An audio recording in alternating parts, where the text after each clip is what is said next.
Hi, I'm Douglas Hill with Remax Allegiance, and today I'm going to show you how to troubleshoot and repair your dishwasher. Okay, what we're getting is, let's see what it is. We're getting power on this side of the push pads, but we're not getting power on this side for some reason. And we can't start the dishwasher. Okay, so some tools that we're going to need today would be a 3/32 Allen wrench or an equivalent driver,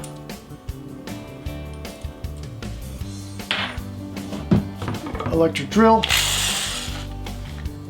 and possibly a screwdriver. First thing you want to do is turn the power off. Okay, so let's get busy. What we're going to do is remove 1, 2, 3, 4, 5, 6 screws.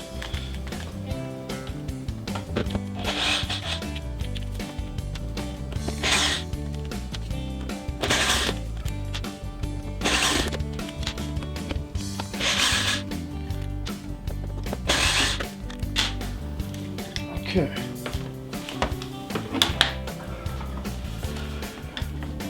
Now this front cover should come right off.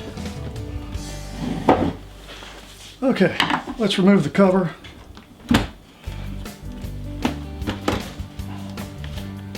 And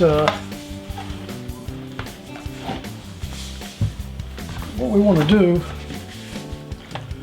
is take this cover off and take a look at the motherboard and see if it's burned up or what the deal is.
Okay,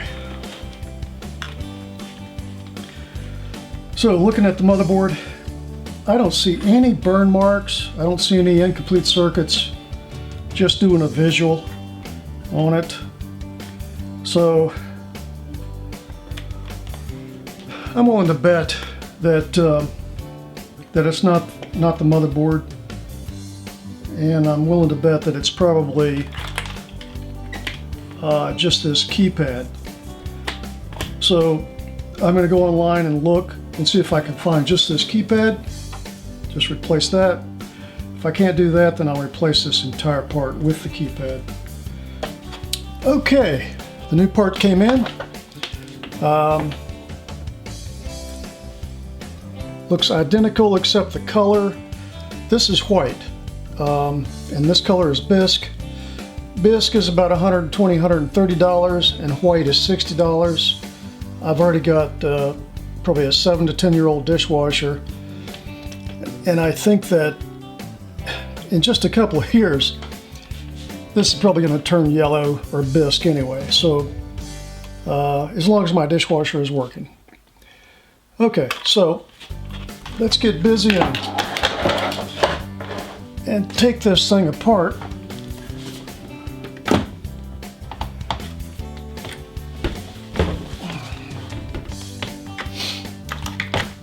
Okay, the black wire is on top.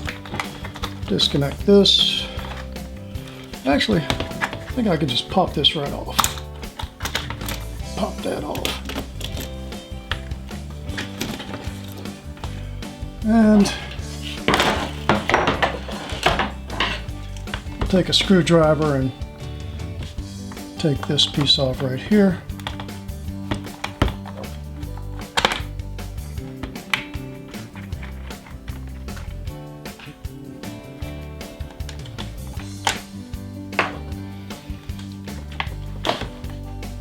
And once again, we want to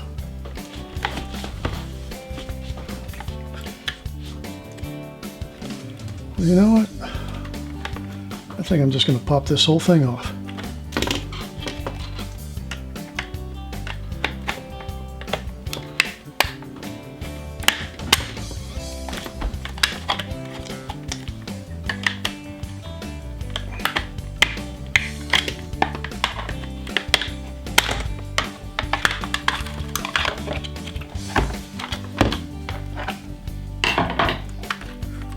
Disconnect this, pulls right out. Okay. All right, so I'll throw this away.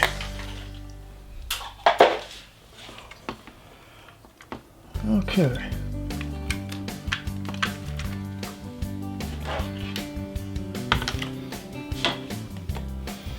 Now put this. This part comes with the pull. It's got an open area right here, so we're going to put this piece right like this. It snaps right in there.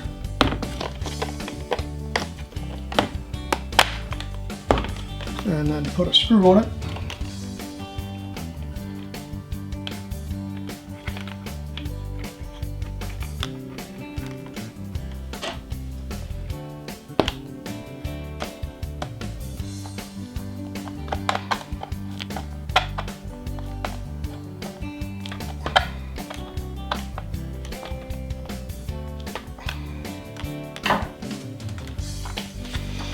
Okay, next,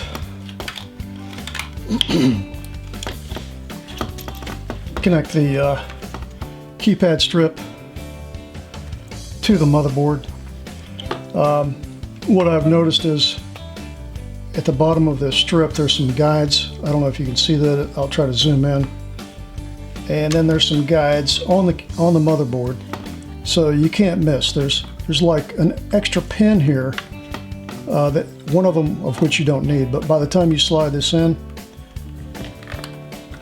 see how it's going to slide in, and one pin is still exposed. Snap it in like that.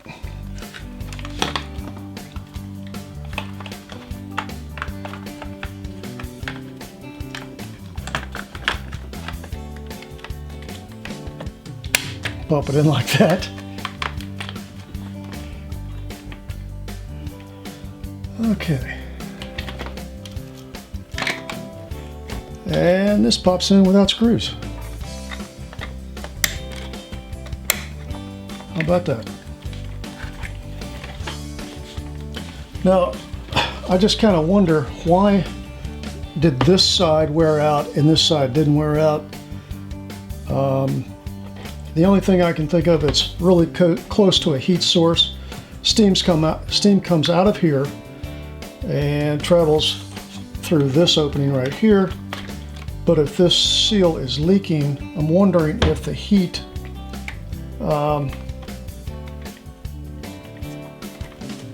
yeah, actually the keypad goes all the way to this area right here, so any part of that could be worn out from the heat. That's just a bad design. I think this keypad should have started a little bit more over here, but that's up to the engineers. Okay, let's put this back in and screw it back in.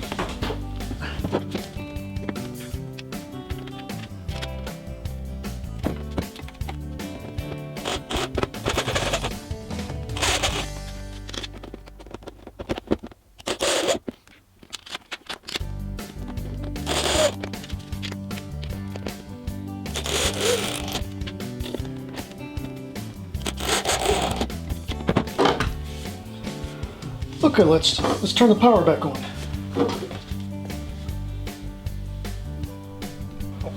Okay, let's check our work.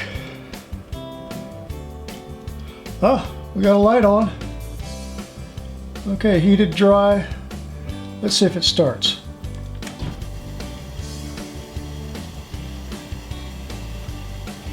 Hear it cranked up? Yeah. All right, good job. Well, so now we've replaced a keypad, or the touchpad, for a cost of like 60 bucks. And took a little bit of time researching to find the part.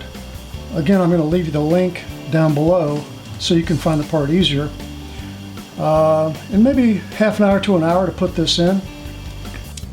If you like what you see, hit the subscribe button and look forward to more repair videos. Thanks for watching.